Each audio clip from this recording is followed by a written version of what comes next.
Sweden, yes? Yeah. We come from Sweden, so it's... We are a father and mother without kids movement. Okay. That means that our ex-husband or wife, so they are just not respecting the law. Okay. We are doing a very big movement on 6th of June. And We it's, celebrate our National Day on the 6th of June. Oh, yes, really? yeah. Sweden, national. Yes, yes. Wow, this is a wonderful coincidence. Yeah, it is, isn't it? Yeah, this is brilliant.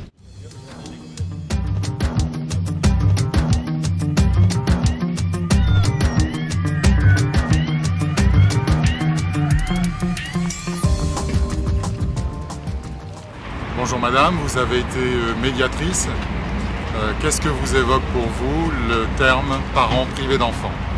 Privé d'enfants suite à des divorces ou à des faits de violence,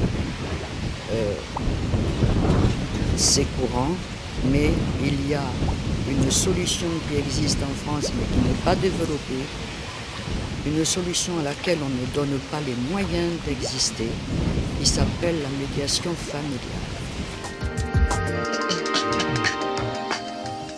La médiation familiale intervient dans l'intérêt uniquement de l'enfant, parce que au-delà du couple conjugal, il existe un couple parental.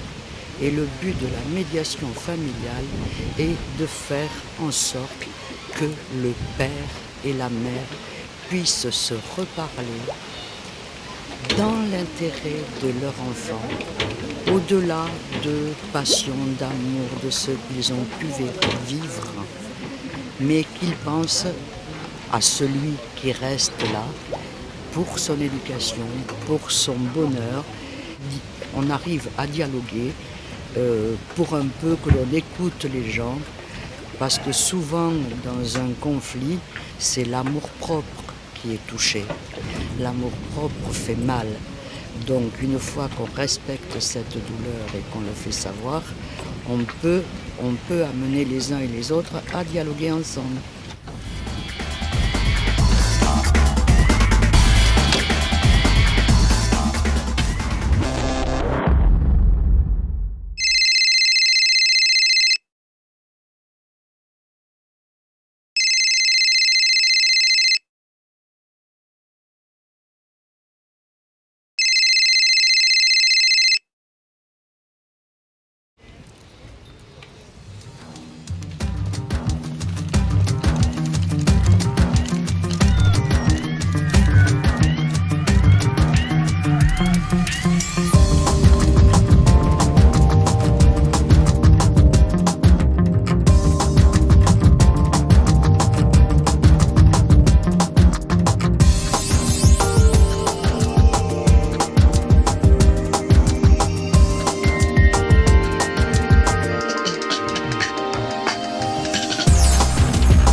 Donner la parole à des papas et des mamans pendant ces 3 semaines pour que nous rencontrions tous le 6 juin à Paris-Bastille lors de la fête des parents privés d'enfants.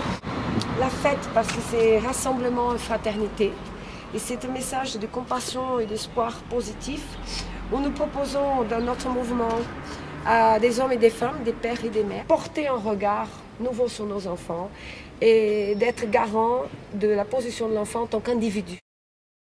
Puisque tant que nous continuons à traiter nos enfants comme des choses, que nous disputons la part, comme la voiture ou la maison lors des cas de divorce, eh ben, nous mettons en péril la citoyenneté du démon, la santé de ces individus du démon.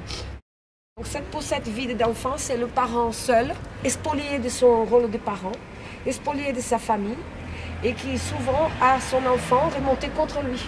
Dans le cadre de non-respect des décisions de justice, dans le cadre de non-respect du droit de visite des parents, mais surtout dans le cadre de non-respect du droit de l'enfant d'avoir des liens de famille avec ces deux lignes. Ce n'est pas que la maman ou le papa, c'est les grands-parents, c'est toute la famille, c'est toute une branche. Il n'y a pas longtemps d'ailleurs, la semaine dernière, j'ai vu qu'il y a des grands-parents qui ont pu prouver leur lien filial avec l'ADN et ils n'ont pas pu obtenir la garde de leur petit-fils.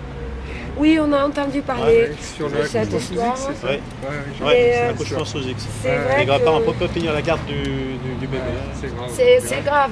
Mais imaginez que nous, ce sont nos ex, qui nous considérons que ce sont des parents à moitié, puisqu'un vrai papa, une vraie maman, c'est celui qui accorde toute la place à son autre moitié, puisque l'individu s'est construit sur ces deux branches.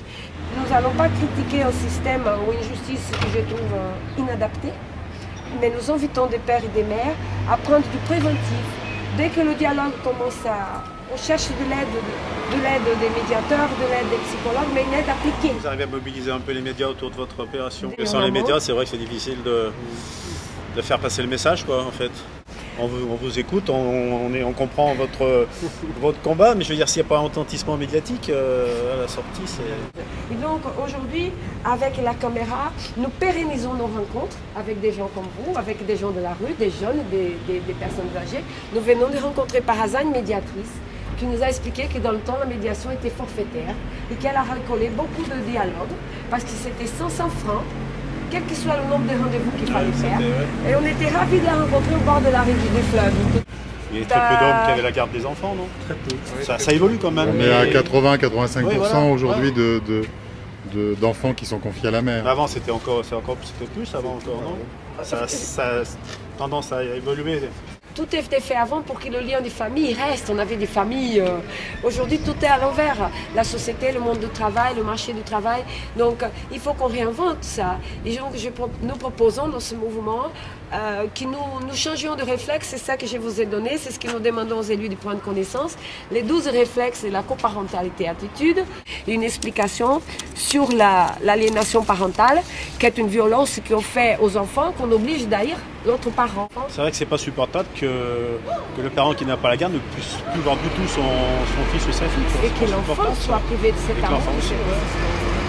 Et là, le 6 juin, vous avez des contacts avec des politiques ou avec du monde judiciaire? Nous avons surtout France 5, France 3 et France 2 qui veulent venir couvrir l'arrivée de la poussette. Il y a des députés qui ont proposé de faire une réunion et d'écouter en fait les propositions et le débat. Faire du préventif, ça veut dire de dire aux pères et aux mères d'aujourd'hui, dès que les problèmes de communication s'installent, n'attendez pas que le dialogue soit rompu.